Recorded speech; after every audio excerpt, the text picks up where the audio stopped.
5 దశాబ్దాల రాజకీయ జీవితం, 3 దశాబ్దాల పాటు కేంద్ర మంత్రి పదవి, ఎన్నికల్లో ఓటమి ఎరుగని ధీరుడు, దళితుల హక్కుల కోసం పోరాడిన యోధుడు, వివక్ష వ్యతిరేక పోరాటంలో అంబేద్కర్కు సరిసమానుడు. ఆయనే బాబు జగజ్జీవన రామ్. బాబూజీగా అందరూ పిలుచుకునే జగజ్జీవన రామ్ 1908 ఏప్రిల్ 5న బీహార్లోని చాండ్వాయ్లో జన్మించారు. స్కూల్ స్థాయిలోనే దళితుడిగా వివక్షను ఎదుర్కొన్నారు. దీంతో 5 దశాబ్దాల రాజకీయ జీవితాన్ని దళితుల హక్కుల కోసమే అంకితం చేశారు. విద్యార్థి దశ నుంచి రాజకీయాల్లో సామాజిక ఉద్యమాల్లో పనిచేశారు. స్వాతంత్ర సమరయోధుడిగా పోరాడారు. పార్లమెంటరీ సెక్రటరీ స్థాయి నుంచి దేశ ఉప ప్రధాని వరకు అనేక పదవులు నిర్వహించారు. 3 దశాబ్దాలకు పైగా కేంద్ర మంత్రి వర్గంలో కొనసాగారు. అణగారిన కులాలకు ఓటు హక్కు కోసం, కనీస వేతన చట్టం అమలు కోసం ఆయన కృషి చేశారు.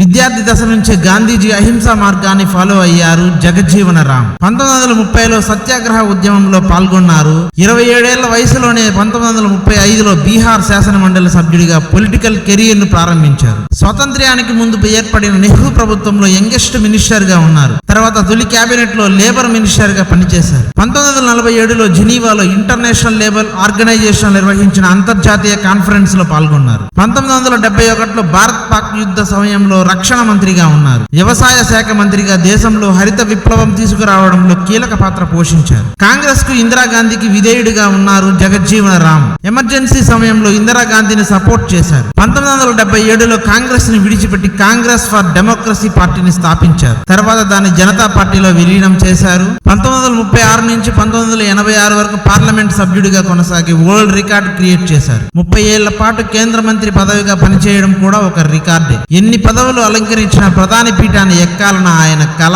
కలగానే మిగిలిపోయింది. చేతికి అందినంత దగ్గరకు వచ్చి అంతలోనే పీఎం పోస్టు దూరమైంది. 1979లో లోక్సభలో అవిశ్వాస తీర్మానంతో ప్రధాని పదవి నుంచి మొరార్జీ దేశాయ్ బలవంతంగా తప్పుకోవాల్సి వచ్చింది. ఆ సమయంలో ఉప ప్రధానిగా జగజ్జీవన రామ్ ప్రధాని అవుతారని అందరూ భావించారు. అయితే కొన్ని కారణాలతో చరణ్ సింగ్ ప్రైమ్ మినిస్టర్ అయ్యారు. జనతా పార్టీకి పార్లమెంటరీ పార్టీ నేతగానే జగజ్జీవన రామ్ మిగిలిపోయారు. 1986 జూలై 6న జగజ్జీవన్ చనిపోయారు. 50 ఏళ్లకు పైగా రాజకీయ జీవితంలో మచ్చలేని నాయకుడిగా పేరున్న ఆయన నేటి రాజకీయ నాయకులకు ఆదర్శం. నిర్ణయాల్లో పరిపక్వత, కష్టాల్లో మొక్కవోని ధైర్యం, చర్చల్లో మేధావితనం వంటి లక్షణాలు జగజ్జీవన రామ్ను విలక్షణ నాయకుని చేశాయి. ప్రత్యర్థులతో సైతం ఆకట్టుకోగల రాజనీతిజ్ఞత, తర్కం, విషయ పరిజ్ఞానం ఆయన సొంతం. దళితులు జనజీవన స్రవంతికి దూరం కావడానికి ఇష్టపడిన జగజ్జీవన రామ్ సమానత్వం కోసం చివరి వరకు పోరాడిన యోధుడిగా చరిత్రలో నిలిచిపోయారు.